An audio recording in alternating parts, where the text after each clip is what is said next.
Olá! Você vai ver nesta edição do Câmara Rio Notícias. Presidente da Comissão de Orçamento faz críticas à Prefeitura pela crise na área da saúde. Não importa quem vai assumir a administração da saúde na cidade. Não importa se é Oeste, se é Rio Saúde, se é o Manuel, se é o Joaquim, não importa. O que importa para nós é que os profissionais tenham a dignidade de ter o seu salário e os seus direitos garantidos e a população, por outro lado, o serviço à disposição e de qualidade. A crise da água. SEDAI começa a pulverizar carvão ativado da estação de tratamento do Guandu. Livro relata as curiosidades de 34 primeiras-damas do Brasil. Para a gente foi uma alegria poder revelar a história dessas mulheres, a importância delas e até a renúncia que muitas fizeram de suas próprias vidas para poder servir o país. Não saia daí, a gente volta já. Em outubro do ano que vem, eleitores de todo o país vão às urnas. Quer dizer, de quase todo o país. É que as eleições de 2020 vão ser municipais. No dia 4 de outubro, os brasileiros vão escolher prefeitos e vereadores. Como Fernando de Noronha e Distrito Federal não tem prefeitura nem Câmara Municipal, os eleitores não vão precisar votar. Os brasileiros que residem no exterior também não votam em pleitos municipais. Quem mora nessas localidades só participa das eleições gerais, quando são escolhidos deputados, senadores, governadores e presidente da República. Aliás, já que estamos falando de eleições municipais e gerais, vale a pena lembrar quando elas acontecem. Tanto uma quanto a outra ocorrem a cada 4 anos. Mas atenção para um detalhe muito importante: elas nunca coincidem. Para ficar mais fácil, ano que vem, em 2020, vamos ter eleições municipais. Já as eleições gerais vão ser apenas em 2022. Isso quer dizer que os brasileiros votam de 2 em 2 anos. Menos, é claro, quem mora no Distrito Federal, em Fernando de Noronha ou no exterior, que participa apenas das eleições gerais.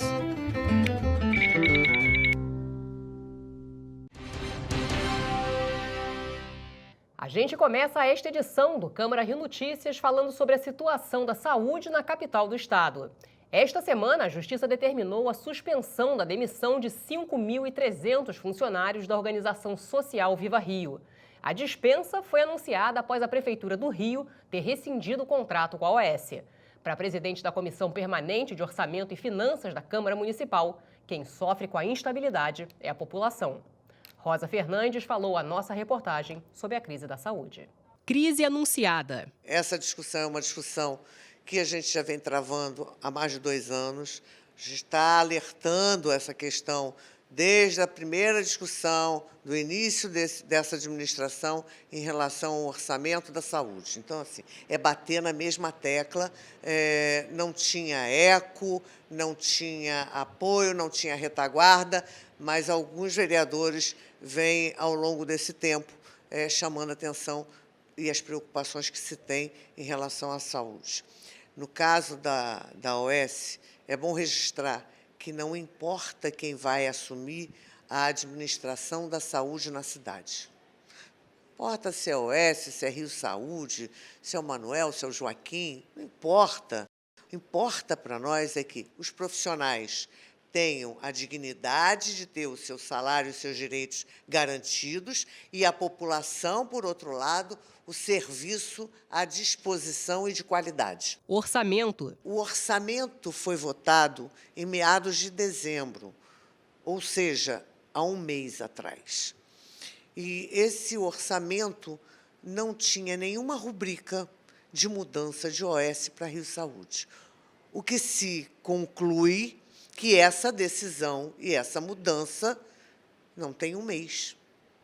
Então, é uma mudança repentina, é uma mudança que não foi combinada, que não foi planejada e que não foi preparada, porque ela foi aprovada em meados de dezembro. E um mês depois, você vai ter que mudar toda a rubrica do orçamento da saúde para poder se adequar a uma nova realidade. Demissão de funcionários. Cada um dos funcionários terão seus contratos rescindidos e terão indenizações em cima disso.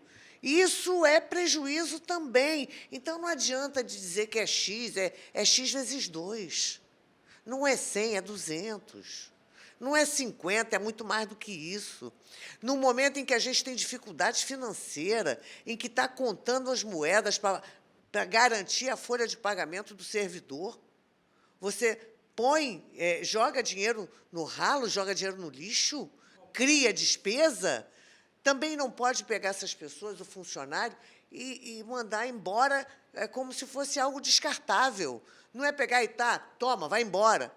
Paga, cumpre com a responsabilidade, paga o que tem que pagar, indeniza quem tem que indenizar. Depois pensa em mandar embora. Não é simplesmente manda embora. Tem dinheiro para pagar nesse momento? Não tem. Está esperando entrar o dinheiro do IPTU.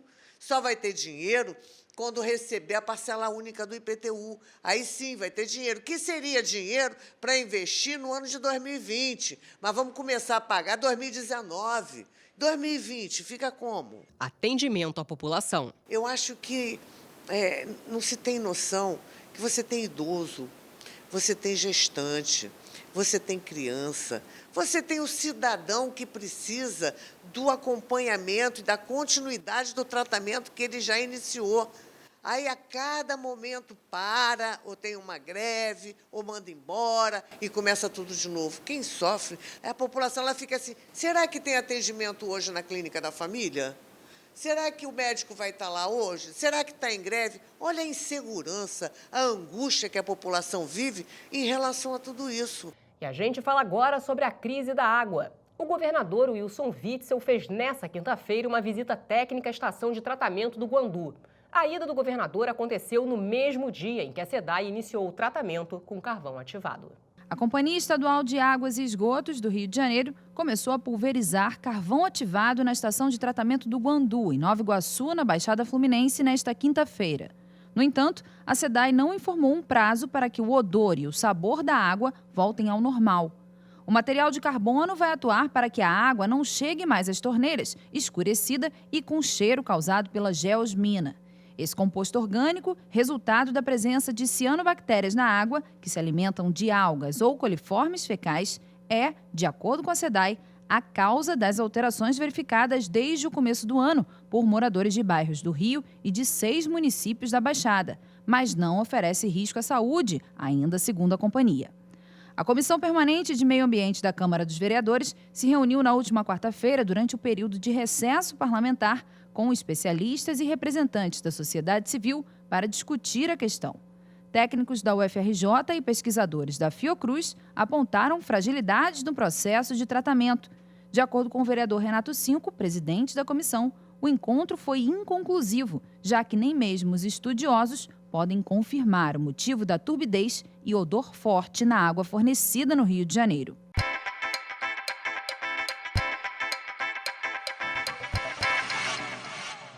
Eu espero que 2020 nós possamos continuar com o mesmo pique e atuando de forma muito propositiva, como atuamos agora em 2019.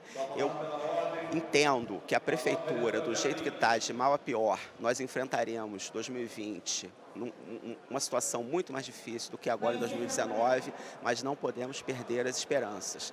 Só a luta muda a nossa vida para melhor. Um ano de muito trabalho, né? Tenho certeza que vai ser um ano, época já de campanha, mas eu tenho certeza que eu darei o meu melhor, porque a minha bandeira é o social. Espero que o ano 2020, né, para a nossa cidade, né, que tende a melhorar, não dá para ficar na situação que está. A gente sabe que a Prefeitura tem atravessado um problema grave, né, financeiro, e o prefeito está tentando a todo custo, né, tentar desdobrar para colocar as contas da prefeitura em ordem. Então, acho que dependendo aqui do parlamento, o parlamento vai dar todo o suporte ao prefeito para que a gente tente, né, melhorar a vida de todos, né, do funcionalismo, as questões também principais da nossa cidade, que é a saúde, a educação, pagar esses profissionais, os servidores, tanto da ativa como os inativos. Então é isso, eu espero contribuir ao máximo para que a gente dê esse suporte para o prefeito sair dessa situação difícil que se encontra hoje. E você vai ver no próximo bloco. Livro relata as curiosidades de 34 primeiras-damas do Brasil.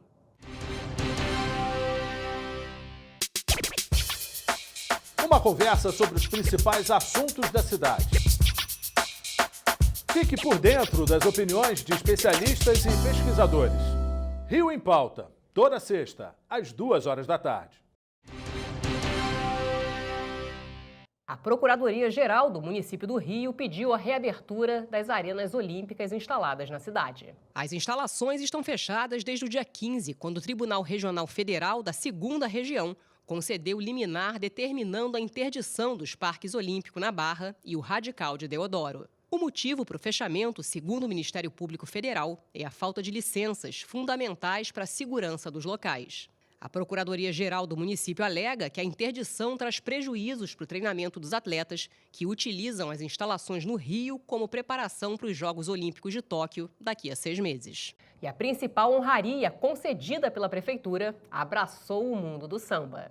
No Palácio da Cidade, os baluartes Nelson Sargento e Arlindo Cruz receberam a Ordem do Mérito Cultural. A homenagem também reconheceu a importância de mais 13 personagens e instituições que enaltecem a cultura da cidade. Esse ano o Rio de Janeiro terá 54 milhões, quem sabe até um pouco mais, para investir em cultura, com os recursos incentivados do ISS. Babi Cruz, mulher do sambista Arlindo Cruz, agradeceu em nome do marido que se recupera de um AVC. Um cara que eu tenho certeza que formou a trilha sonora de milhares e milhares de pessoas como eu.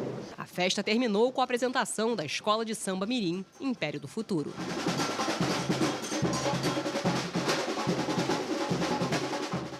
Você conhece a história das primeiras damas do Brasil?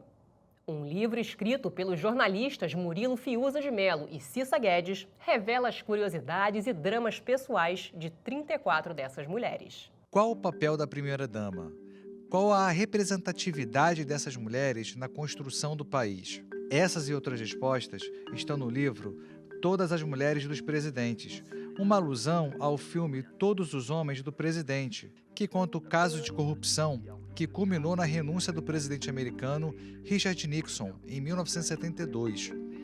A obra foi escrita pelos jornalistas Murilo Fiuza de Mello e Cissa Guedes. Para a gente foi uma alegria poder revelar a história dessas mulheres, a importância delas e até a renúncia que muitas fizeram de suas próprias vidas para poder servir o país, no final das contas, né? Foram 8 meses de pesquisas. Uma dificuldade ficou latente durante esse período: a falta de informações sobre as primeiras damas. Nós começamos a ler as biografias dos presidentes para ver se nas entrelinhas nós conseguíamos obter algumas informações sobre as primeiras damas.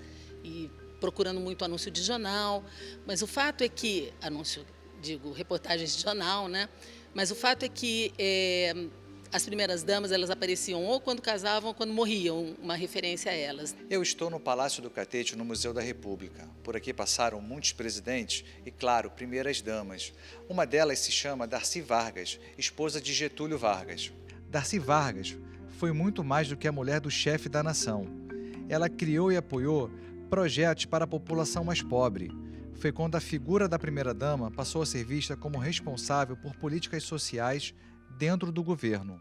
A Darcy Vargas, que foi uma pessoa tremendamente importante para o país, uma pessoa que conseguiu trazer para dentro do governo, né? Para dentro das instituições, a preocupação com os pobres, com a população desfavorecida. No momento do Brasil em guerra, você tem um Brasil, uma ditadura do Estado Novo, em que o Getúlio era o pai dos pobres, então você tinha a mãe dos pobres, que era Darcy Vargas, e ela então incorpora todo um aspecto assistencialista em torno dela. Durante o regime militar, Yolanda Costa e Silva, mulher de Costa e Silva, exercia grande influência no governo do marido. Quem também merece destaque é Ruth Cardoso.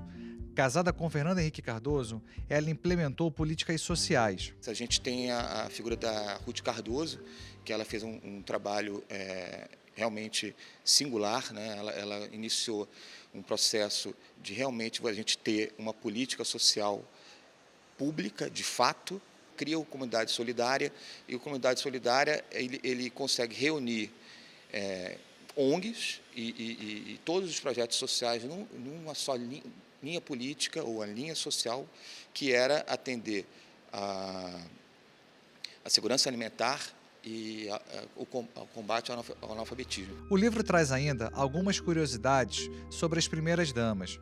Por exemplo, das 34 primeiras-damas, somente 3 mulheres concluíram o ensino superior. 13 se casaram antes dos 20 anos. 3 tinham apenas 14 anos quando subiram ao altar. Algumas vezes, os cargos ficavam em família. 5 presidentes foram casados com primas. Isso reflete muito a nossa história e o papel da mulher na sociedade brasileira, né? No início do século, as mulheres casavam cedo, tinham muitos filhos, e isso até teve uma repercussão fisiológica, né? Porque naquele período as mulheres, por terem muitos filhos e sequencialmente, às vezes ficavam 18 anos sem ter o ciclo menstrual. Ao longo da vida delas, elas tinham no máximo 40, 50 ciclos menstruais. Hoje, isso está em torno de 400, 500 ciclos menstruais, porque as mulheres não têm tantos filhos, casam mais tarde. As curiosidades não param por aí. Naide Tefé, mulher de Hermes da Fonseca, tocou no violão um machixe corta-jaca de Chiquinha Gonzaga.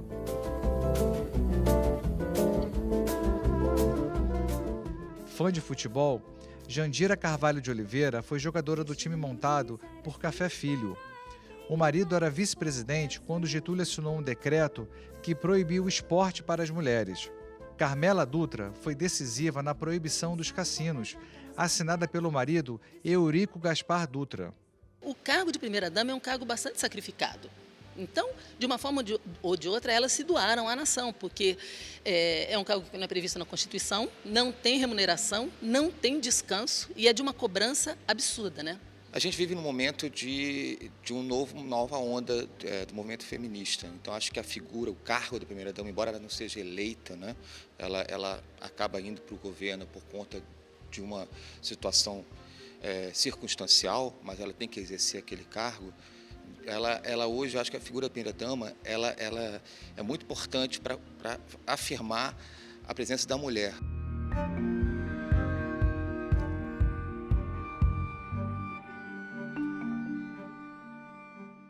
E o Câmara Rio Notícias fica por aqui. Acompanhe nossa programação também nas redes sociais. A Rio TV Câmara está no YouTube, no Facebook, no Instagram e também no Twitter. Obrigada pela companhia. Amanhã a gente se vê.